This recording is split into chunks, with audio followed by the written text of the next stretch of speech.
from? It's me for just a minute. I've been moved to Omaha. An inmate at the Douglas County Jail. To accept this call, press 0. To refuse this call, hang up or press 1. To prevent calls from this facility, press 9. Hello. This call is from a corrections facility and is subject to monitoring, recording, and the location of your phone will be obtained. For more information about our privacy policy, please visit www.connectnetwork.com. After the beep, press 5 to accept this call. This call is from a corrections facility and is subject to monitoring, recording, and the location of your phone will be obtained. Stay on the line to accept this call. Thank you for using GTL. I don't consent to recording of this call. Is there anything I need to know? Dorothy sent a couple of documents. They're going to go out in the mail to you tomorrow. It's some sort of supporting documents and letters from the Chilcotin National Congress, but you'll get them in the mail. I don't know how to interpret them. Okay. All right. I appreciate your help. No problem. I did get an email from some guy who said he thought he knew who Dorfman was. I got that letter today. Oh, okay, good. Yeah. But he hadn't replied back. I know you gave a physical description of him. I think you said he was heavy-set and sandy blonde hair or something like that. But I sent him that audio where you described him, but he hadn't replied back yet. Yeah. All right. I mean, he wasn't fat. He was just, stout, like he worked out, muscular. Oh, I see. Okay. I noticed, I read through a couple of these emails that you sent from Trader, the anti-American communist, and it seems like he's hung up over this, whatever description I gave when I was being shot at, when Pat was being shot at back in 2007, but he's never explained what it sounds like when he was shot at, or where he was when he was shot at. Now, he said he went to Haiti and some other place. Obviously, he wasn't being shot at in Haiti, and this other place, it's kind of doubtful he was being shot at there. So I'm just wondering if he did that in like an amusement park, or maybe when he's going through basic training that they fired something over his head. But he needs to describe exactly what was being shot at him, how far away it was, how high above his head the bullets were flying, so that we can get an idea of, what he's talking about, because the gun that was being shot at me and the gun that he might have heard being shot in his vicinity was, I'm sure, two different guns. I'm sure the distances were different. I'm sure the ballistics are different. I'm sure so the sound that there would have been different. So I'm kind of confused over his anxiety over that one issue. He keeps bringing it up, but yet he's never explained his experience being shot at. So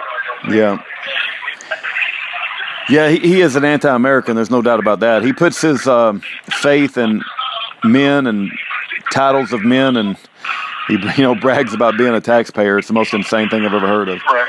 Well, he's probably a fan of Charles Darwin. He's probably a globalist. Yes. Likes Western medicine, so he goes and gets his flu shots and his TB test and vaccines. He's probably got every vaccine there was, and that's probably what his problem is. He doesn't realize that he's been used as a guinea pig, and he sold his soul. And I volunteered the Air Force for 4 years, and I flew, but I didn't sign away my rights. I didn't sell my soul, and I didn't enlist, that's for sure. Yeah. But that's what they do. These guys don't read those documents that they sign, but that's effectively what they're doing. I learned as a Navy brat growing up with my stepfather who was in the Navy and my mom who was working civil service. I never wanted to, be a subject of or a product of or sell my soul to that corporation posing as government. I knew that as a child. It was a corrupted system. Anybody that's worked in it, anybody that's,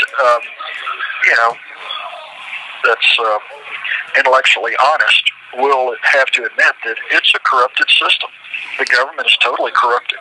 Yeah, no doubt. Anybody Yeah, I mean, anybody who believes otherwise is, drinking their own Kool-Aid, or they're profiting off of it. And obviously, he profits off of it, so therefore he worships it. That's his God. He's made a corporation his God, and he's too lazy and too intellectually dishonest to, know the truth. Have you ever? I'm sorry, Mike. I was going to ask you if you've ever heard of a book called "War is a Racket" by Smedley Butler. Yes. Yeah. That's a good one. I like that one. Yeah, the military-industrial complex. It's business. It's all about business. It's selling toys of war. Yeah. And the court is nothing but a fraud. I mean, the judge said, I want you to acknowledge that you believe what I'm telling you is true, that you will accept the law as I give it to you. Well, the statute that I'm charged or accused of violating, the jury never got to know that.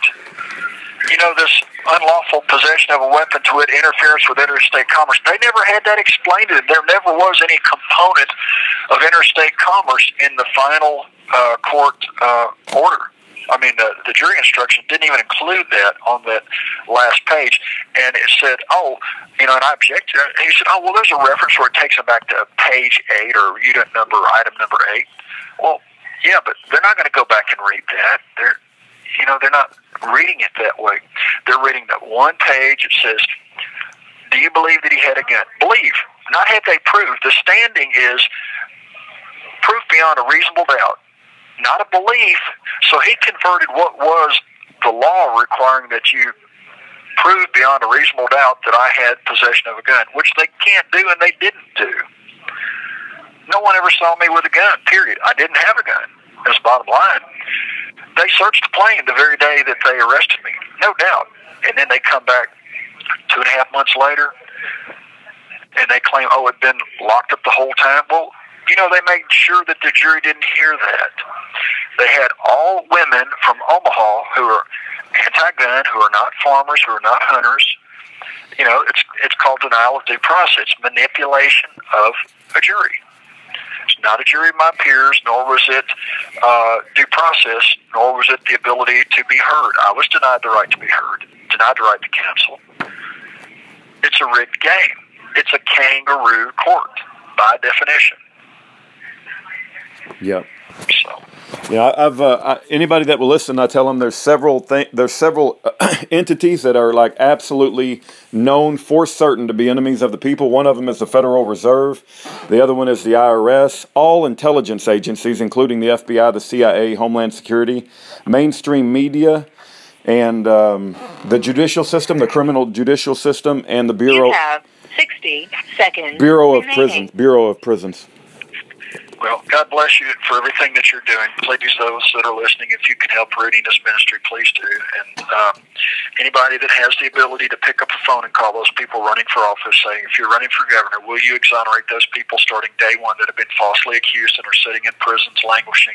If you will not, we're going to go to the other guy and see if he'll do it and see what kind of response you get. Amen. It's the only way to free the people. The only way to free the people is to hold these people accountable to their oath of office, and that they will do what the people tell them to do, as opposed to being CEOs of state of X corporation. Yeah. It's time to wake up. Amen to that. God bless you, Rudy. God bless you, Mike. You think they're going to hold you there until your sentencing date in the same prison you're at? Probably. It just serves their purpose to make money here. They can, save money. And tell Mrs. Parsons I love her. I'll send her your message. All right. God bless you, Mike. Thank you for using GTL.